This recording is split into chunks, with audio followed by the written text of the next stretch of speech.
We'll start with the new cap, Blair Murray. What have you seen from him in the last few weeks, and he hopefully brings on the weekend? Yeah, look, I think he's been playing well for Scarlets. I know he hasn't had a lot of games. Coming through probably the New Zealand system in terms of their pathway system and that, so we were pretty excited when he decided to commit to Wales. Probably what he does give us that we haven't had for a while is he gives us a left foot option as well, playing on that left wing, and we haven't had that for a while, so just being able to mix that up a little bit, and been pleased with the way that he has been playing his footwork. He's been scoring, scored a couple of nice tries as well, so, and he gets touches, and is also defended exceptionally well, not for the biggest person in the world too. What's he like as a character? You would expect him to have the confidence to express himself on things? Yeah, absolutely. That's what we've been talking to our wingers about, getting touches, go looking for the ball, comfortable with both wingers ending up on the same side of the field. So that's been the message to them, and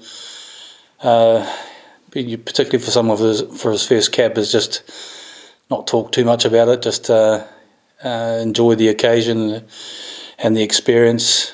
I think someone was saying today he's had a request for 29 tickets, so he's got a few family and friends coming to support him, which is, it's always great to see that, and particularly a player for his first cap. Do you know if his mum and dad are coming? I think so. I haven't spoken to him about that. I think they are coming, so which is great. So hopefully it's a great occasion for him. Yeah, just looking at the half-backs, you've got Thomas and Gareth coming back in, perhaps a bit more experience and control there.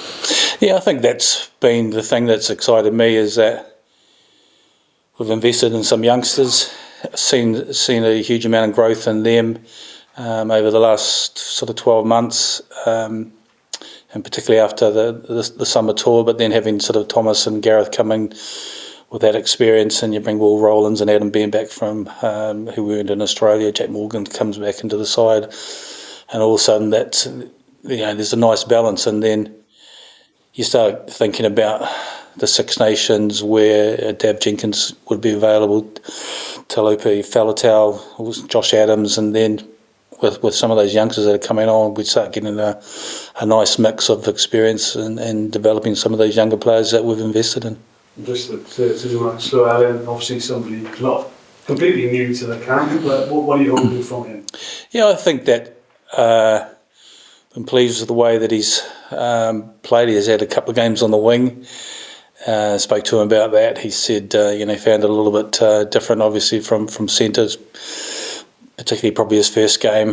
He was better on the wing in his second game, and we felt he's been playing well at centre for Gloucester. He's running some good lines, he's scoring tries. He gives us that size and physicality in terms of some of that go forward that we've also got with Mason on the wing as well. So I think I like the balance. I like the balance that we can get on the front foot. We can hopefully win some collisions and create a front foot ball, but we've also got players in that midfield that are able to get the ball through their hands and hopefully create some space out wide too. And just more generally, obviously the core of this group is quite young. You're trying to get out of a bit of a rut. What message have you been trying to sell to the players this week ahead of Sunday? It hasn't been. I think we're all aware of where we are, and we've spoken internally about how important these first two games are, and all I can say is that from the first week, in terms of the way the players have applied themselves and trained, has been excellent. We had everyone in for the first 3 days. It was a little bit disjointed, sort of Friday and Saturday without the English-based players, and then we've had players in this week, and just been pleased with the whole attitude, and the players are well aware of how important the next few weeks are, and sort of building some confidence on what we've done as a group, but also with that experience coming back into the squad, and just been really pleased with just how everyone's fitted in. Just lastly from me, I'm just curious whether you've sort of changed your approach to managing the group, because in the past you've had players with 100-odd caps who've won things before.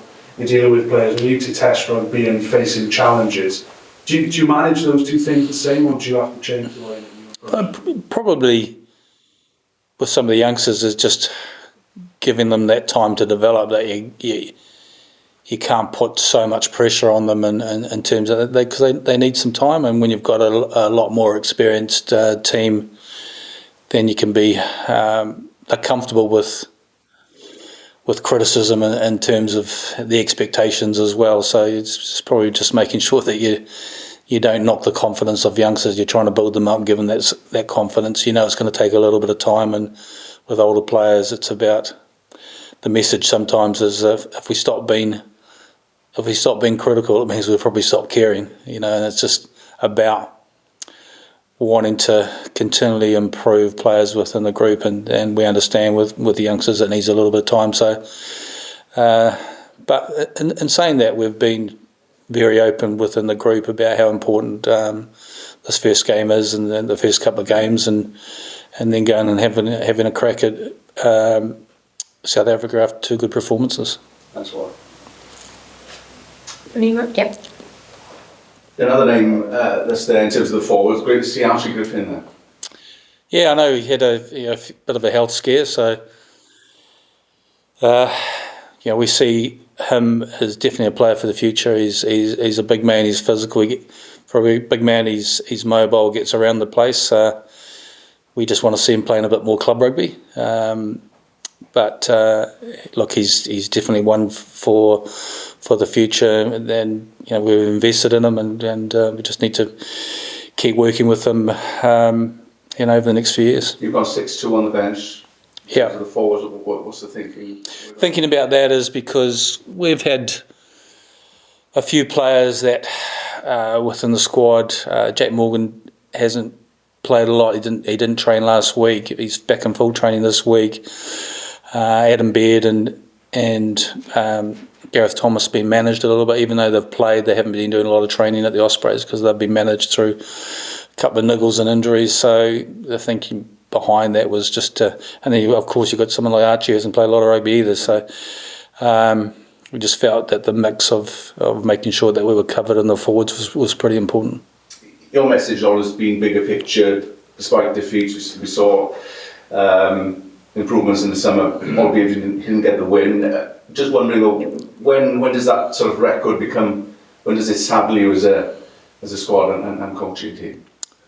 When does, in terms of the pressure involved, that there's 9 without a win? When does it? When does it become a bind, and when does that? Well, every loss is a bind.